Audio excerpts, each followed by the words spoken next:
Hey, what's going on everyone, and welcome to my video comparison between the Google Nexus 9 and the iPad mini. So if you're planning to get a new tablet and you split between the iPad mini and the Nexus 9, well, hopefully after watching this video I can help you decide which one is the better choice for you. And if you enjoy this video or find this comparison helpful, be sure to give this video a thumbs up. So let's go ahead and get started. First off, let's talk about the price. So the 16GB version of the Nexus 9 retails for $399, and the latest version, the 3rd generation iPad mini, also retails for $399. But I actually have the 2nd generation, the 2013 version iPad mini, because comparing this year's iPad mini to last year's, the only difference between them is the Touch ID fingerprint sensor. So I'm sure most consumers will still buy the 2nd generation iPad mini because it's quite a bit cheaper. It's only $299. So with a similar price tag between the Nexus 9 and the iPad mini, they also share some similarities in terms of the hardware. So now let's move on to the design and the build quality of these two tablets. You can see the iPad mini has a unibody aluminum design. It looks and feels quite premium. In my opinion, the space gray color looks amazing, especially with the brushed aluminum finish. On the Nexus 9, as you know, the previous generation or other Nexus devices, they all have similar materials. It's a soft touch plastic on the back. It feels great, especially if you want to hold it with one hand or two hands. Compared to the iPad mini's slippery aluminum design, the Nexus 9 fits well and gives a nice grip in the hand. One downside for the Nexus 9 design, especially the black model, is that this easily attracts fingerprints. And on the edge of the Nexus 9, you can see the aluminum band. So it's not entirely made out of plastic. It does have a small amount of brushed aluminum on the edges. So here I'm going to compare the thickness or the thinness between these two tablets. And you can see that the iPad mini is thinner than the Nexus 9. Something else I noticed about the iPad mini after using it for about a year is that because of the aluminum body, this can get dents or chips on the edges. On the edge of the iPad mini, you can see that there are some dents, and I'm not even sure where I got them from. So I do recommend getting a protection case for the iPad mini. Now let's move on to the comparison of the screen quality between these two devices. So you can see that the iPad mini has a smaller display at 7.9 inches, and the Nexus 9 has a 1-inch larger display at 8.9 inches.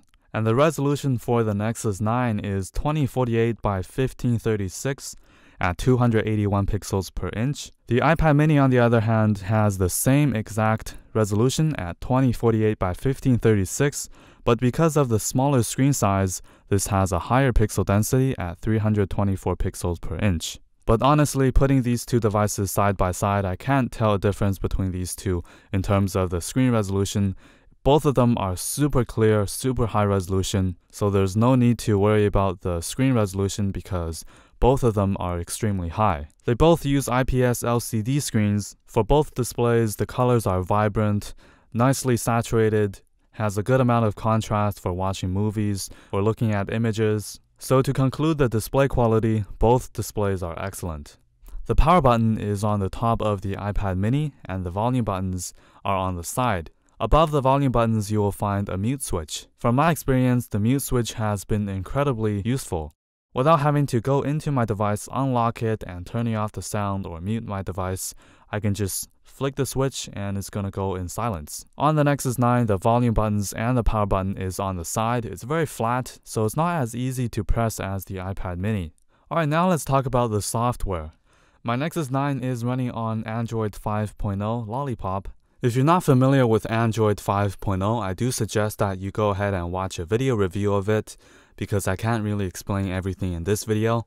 A big difference or a big upgrade on Android Lollipop is its animations. Google calls it material design, so this has some fancy animations, and all of the icons and the UI changes inside different applications also has a nice update. There are a bunch of new features on Lollipop that's really useful on tablets. For example, you can create different profiles and use different accounts to sign into your Nexus 9. So if you have a friend that wants to use your tablet, you can create a guest account and they're not going to have access to your applications or your information. And as you know, Android is really customizable, so you can download different system tweaks, different applications or different themes to customize your device to the way you like. On the other hand, iOS 8 also has some really nice features for tablets.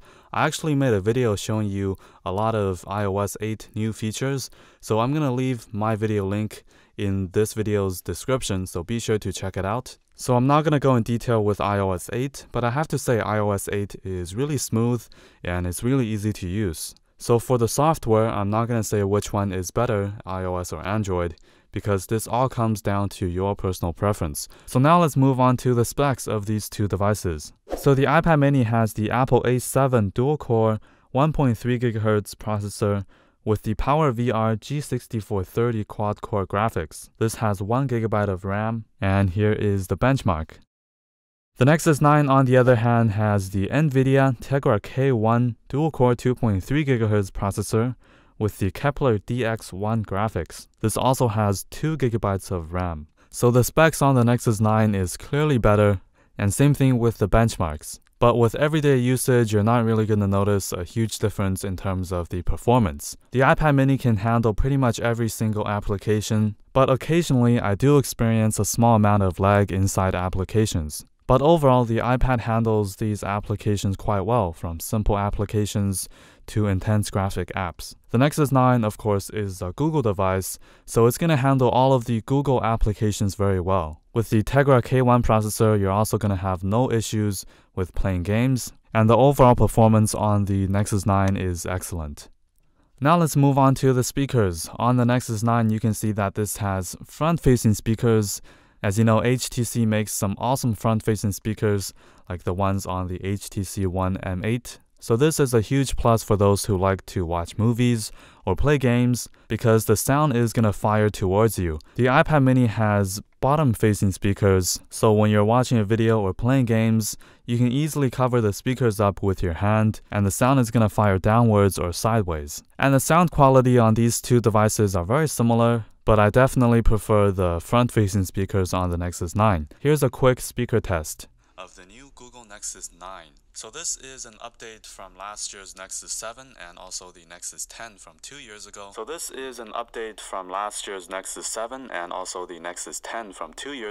And this time the tablet is manufactured by HTC. Now let's move on to the battery. On the Nexus 9, this has a non-removable 6700 mAh battery. The iPad mini has a slightly smaller battery capacity at 6470 mAh. And from my personal experience, I actually don't really use my tablet all that much, maybe just about 1 hour per day. Since I use it only about 1 or 2 hours a day, the iPad mini sometimes lasted over 5 days. So it doesn't drain a lot of power if I put it in standby. For the Nexus 9, this also has excellent battery life. For the past few weeks of using it, I can easily use it for over 10 hours browsing the web, watching videos, and sometimes playing games. And now let's move on to the camera. The Nexus 9 has an 8 megapixel sensor. It's able to record 1080p HD videos at 30 frames per second. This also has autofocus, and you can see that there's LED flash. So you can also download flashlight applications and use your Nexus 9 as a flashlight. The front-facing camera on the Nexus 9 is 1.6 megapixels and shoots 720p HD videos. On the other side, the iPad mini has a 5 megapixel sensor on the back, also records 1080p HD videos. The front-facing camera is 1.2 megapixels, and this records 720p HD as well. So here are some images and videos between these two cameras, and you can decide which one produces a better image or video quality.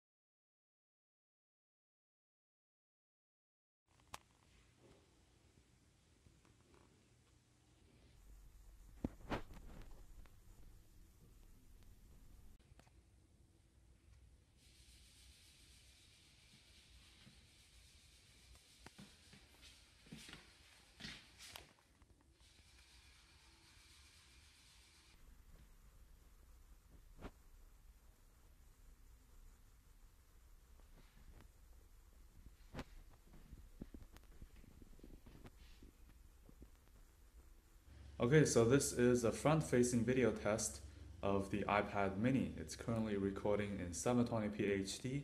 You can also hear the microphone, how it sounds. So yeah, this is the front-facing camera of the iPad mini. And now let's switch over to the Nexus 9. Okay, so here is the front-facing camera of the Nexus 9. It's also recording in 720p HD. So let me know how it sounds and how it looks in the comment section below. Which one do you prefer? So this concludes my video comparison between these two tablets. If you enjoyed this video, don't forget to give it a thumbs up, and also follow me on my social networks, Instagram, Google+, and Twitter. I'll link them in the video description. And if you want to purchase the Nexus 9 or the iPad mini, be sure to use the link I provided in the video description. It does support my videos. So thank you for watching once again. Don't forget to subscribe to my channel for future